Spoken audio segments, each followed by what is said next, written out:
সকাল বন্ধুরা, নতুন আরও একটি সকালের সুন্দর একটি ব্লগ নিয়ে চলে আসলাম। যেখান থেকে ভিডিওটি দেখছো, আশা করছি আজকে ব্লগটা তোমাদের খুব ভালো লাগবে। তো শেষ পর্যন্ত স্কিপ না করে দেখতে থাকো। তো সকালে উঠে প্রতিদিনের মতো সব কাজকর্ম সারা মোটামুটি হয়ে গেছে। এটা প্রায় আমার ঘর মোছাটা লাস্ট কাজ।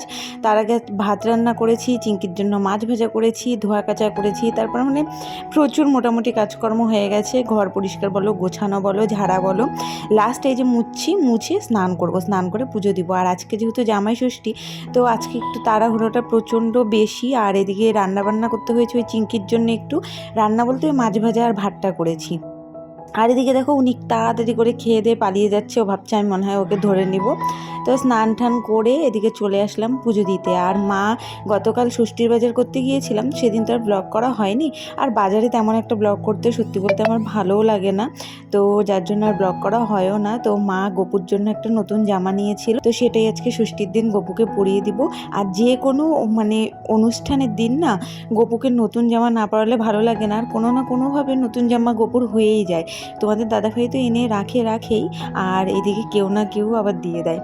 তো এদিকে দেখো মা জামাটা পরিয়েছে, আর ভীষণ মিষ্টি লাগছিল গপুকে দেখতে। পিঙ্ক কালারের জামাতে না গপুকে ভীষণ মানায়।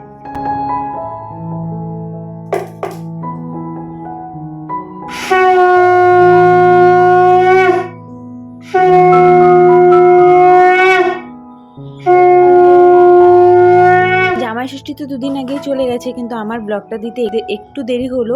তার কারণ হচ্ছে মাঝখানে একটা ব্লগ ছিল, সেটা আমি গতকাল না তার আগের দিন ছেড়েছি, আর যার জন্য একটু দেরি হয়ে গেল।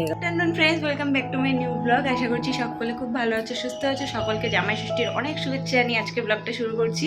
দেখলেই সকাল সকাল পুজো টুজো দেওয়া হয়ে গেছে। এখানে পুরো গয়নাগাটির দোকান রেডি করে নিয়েছি, গিয়ে রেডি হবো। যেহেতু সবাই মেয়ে জামাই একসাথে সাজগোজ করে, যার জন্য আমি এখান থেকে এই একটা মা নতুন কুর্তি দিয়েছিল, এটাই পরে রেডি হয়ে গেলাম। আর ওই বাড়িতে গিয়ে একবারে শাড়ি ঠাড়ি পরবো খাওয়া দাওয়ার সময় আর কি। আর প্রচণ্ড গরমও যেহেতু। আর আমি একটা শাড়ি নিয়েছি, জানি না ওটা পরবো কি না, হয়তো মাস শাড়িও পরতে পারি। তো চলো, ব্লগটা আশা করি আজকে ভীষণ ভালো লাগবে। তো একবারে গিয়ে কথা হচ্ছে। টোটো দাঁড়িয়ে আছে, ওড়নাটা কই রাখলাম। তো ব্যাগ গুছিয়ে নিয়েছি একদম, আর এদিকে শাড়িও নিয়ে নিয়েছি। আর বললে আমি দেখি মাছ শাড়িও পরতে পারি। টোটো দাঁড়িয়েছিল, টোটো চলে গেছে আমার দেরি দেখে। তো চলো, এখন আর দেরি করবো না, একবার ওই বাড়িতে গিয়ে কথা হচ্ছে। অনেক বেলা হয়ে গেছে আজকে। তো বাড়ির উদ্দেশ্যে বেরিয়ে পড়লাম, তোমাদের দাদাভাই পরে যাবে। আর এসে আমাদের বাড়ির ঠাকুরের দর্শন করিয়ে দিলাম। বাড়ি চলে আসছি। মা এদিকে দেখো, মার পুজো টুজো দেওয়া হয়ে গেছে। ষষ্ঠী স্পেশালে একাই আমি আসছি বাড়ি, পরে আসবে তোমাদের দাদাভাই, পরে আসবে টিটুন। মা এদিকে রান্না বান্নার পুরা তোড়জোড় করে আয়োজন করছে। ও আগে 5 রকমের ভাজাগুলো করতেছ? বাবা, কত মেনু! এখানে 5 রকমের ভাজা করা হচ্ছে। এখনো রান্না বান্না তেমন কিছু হয়নি। আর এখানে এই যে চিংড়ি মাছের জন্য কাটাকুটি হয়েছে। আর কি কি রান্না হবে মা? ইলিশ মাছ ভাপা, তারপরে চিকেন, তো অনেক কিছুই রান্না বান্না। চিংড়ি, হ্যাঁ, গলদা চিংড়ি। তো ও চাটনি, তারপরে দই মিষ্টি, যেটা কেনা আর কি, বানানো হবে না। তো এখানে 5 রকমের ভাজা হচ্ছে। পটল ভাজা, কাঁকরোল ভাজা, বেগুন ভাজা। টিটুন এগুলো খাওয়ার দেখে ভয় পেয়ে যাবে আজকে। মা সকাল সকাল সব কাজকর্ম সেরে পুজো দিয়ে তারপরে রান্নাবান্নার কাজে লেগে পড়েছে দেখো। আর এদিকে আমি এসে একটু হেল্প করব না, সেটা কি কখনো হয়? কেননা একা হাতে মার পক্ষে এত বড় বাড়ির কাজকর্ম সেরে পুজো করে রান্নাবান্না করা না অনেকটা চাপের হয়ে যায়। তো চিকেনের কোনো কিছু রেডি করা হয়েছিল না, তো আমি এসেই ঝটপট করে একবারে সব আদা পেঁয়াজ রসুন আলু যা যা লাগে সব কেটে কুটে রেডি করে নিয়েছি। আর এদিকে দেখি আমি সেই সময় মা চিংড়ি মাছ কষাচ্ছে। এত টেস্টি লাগছিল দেখতে, আর বিশ্বাস করো আমি যখন ভিডিওটা এডিট করছিলাম, এটা দেখে না আমার ভীষণ জিভে জল চলে আসছিলো। তো ভেবেছিলাম যে হ্যাঁ, পরের দিন আমি গলদা চিংড়ি রান্না করব। দেখে লোভ লাগছিল। আর মার হাতের রান্নার তো কোনো তুলনাই। নেক্সট আইটেম ছিল ইলিশ ভাপা, যার জন্য রেডি করা হচ্ছিল। তো মা একটু অন্যরকমভাবেই করতে চেয়েছিল, তো আমি বললাম যে মাকে যে ইলিশটা ভাপাই করো। আর কয়েক পিস রেখে দিয়েছিল, যেটা রাত্রিবেলা একদম পাতলা ঝোল করা হবে।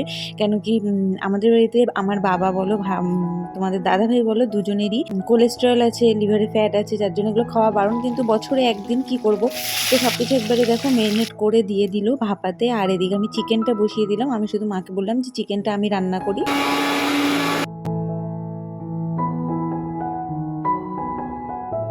যেহেতু আমাদের বাড়িতে কোনো দিনই ষষ্ঠী পুজো করা হয় না, তো মাও নতুন করে আর এই নিয়মটা চালু করেনি, কারণ আগের থেকেই নিয়ম থাকতে হয়। তো যার জন্য আমাদের বাড়িতে খাওয়া দাওয়ার নিয়মটাই শুধু আছে মনে করো। আর এদিকে সব আমি প্লেট বাটি সাজিয়ে নিচ্ছিলাম, আমার ভাইয়ের জন্য সাথে সাজাচ্ছিলাম। তোমাদের দাদা ভাই এই যে দেখো দই মিষ্টি নিয়ে হাজির হয়ে গেছে, আর ও বলছে ভিডিও করো না, আমার ভীষণ লজ্জা লাগছে। আর আগের দিনে ওই আম ঠাম যেগুলো টুকিটাকি বাজার করা হয় ওগুলোও করে এনেছে, আজকে শুধু দই মিষ্টিটা নিয়ে এসেছে। আর এদিকে দেখো গলদা চিংড়ি সব আমি প্লেটে প্লেটে সাজিয়ে দিচ্ছি। এখানে আমার আর তোমাদের দাদা ভাইয়ের সাথে সাথে আমার বাবা আর ভাইয়ের জন্য সাজিয়ে নিচ্ছিলাম। আর এই যে তোমাদের দাদা ভাইয়ের থালাটা সাজানো হচ্ছে, যে মোটামুটি এদিকে সাজিয়ে নিলাম, আর মা বললো বাকিটা আমি সাজিয়ে নিচ্ছি। আর এদিকে দেখো আমি রেডি হতে চলে আসলাম, আর আমার একটু শাড়ি পরবো না বা কোনো কিছু রেডি হবো না, আমার মানে একদমই ভালো লাগে না, তাই একটু সেজে নিলাম। তো এই হচ্ছে আজকে আমার জামাই ষষ্ঠীর লুক। মেকআপ একদম কম, গয়নাগাটি অনেক পরছি, সবাই দেখে। আর এই হচ্ছে জামাই, জামাই সাজেনি, মেয়ে সাজলেই হবে। ও বাবা প্রচন্ড গরম লাগতেছে।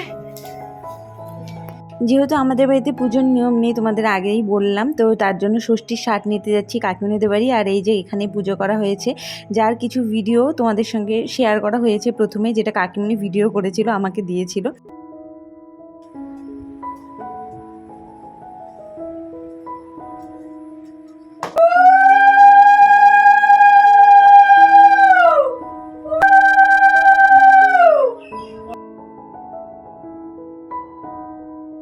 তো চলো ষষ্ঠীর শার্ট নিয়ে চলে এসেছি বাড়ি, আর মা এদিকে তার মধ্যে সব কিছু রেডি করে নিয়েছে, সিম্পল আয়োজন।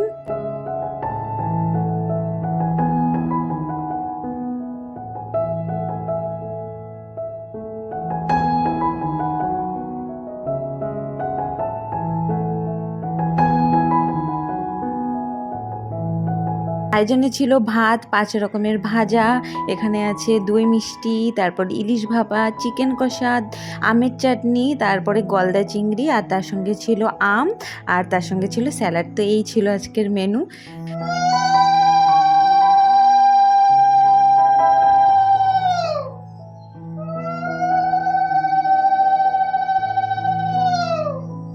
তো এভাবেই আমাদের বাড়িতে ষষ্ঠীটা পালন হয়। তো মা এমনি ধান দুর্বা দিয়ে আমাদেরকে আশীর্বাদ করে থাকে। তো এই ছিল আজকের ছোট্ট একটা জামাই ষষ্ঠীর ব্লগ। কেমন লেগেছে অবশ্যই কমেন্ট করে জানিও। আর সবটাই কিন্তু মা একা হাতে নিজে করেছে। প্রতিটা আইটেম খাবার একটা করে রিভিউ দেব। কি? প্রতিটা আইটেম খাবার একটা করে রিভিউ দেব। যেমন চিংড়িটা একদম গলায় সামনে, আর চিংড়িটা সকাল থেকে না খেয়ে আছে তো পুরো খাওয়ার জন্য। কেমন? দারুণ চিকেনটা। বাড়ির সব কাজকর্ম সেরে একা হাতে ব্লগ করে এডিট করে তারপরে সেটা তোমাদের সঙ্গে সুন্দরভাবে শেয়ার করার চেষ্টা করি, যতটা পারি শেয়ার করি। তো কেমন লেগেছে অবশ্যই কমেন্ট করে জানিও। দেখা হচ্ছে নতুন কোনো ব্লগে।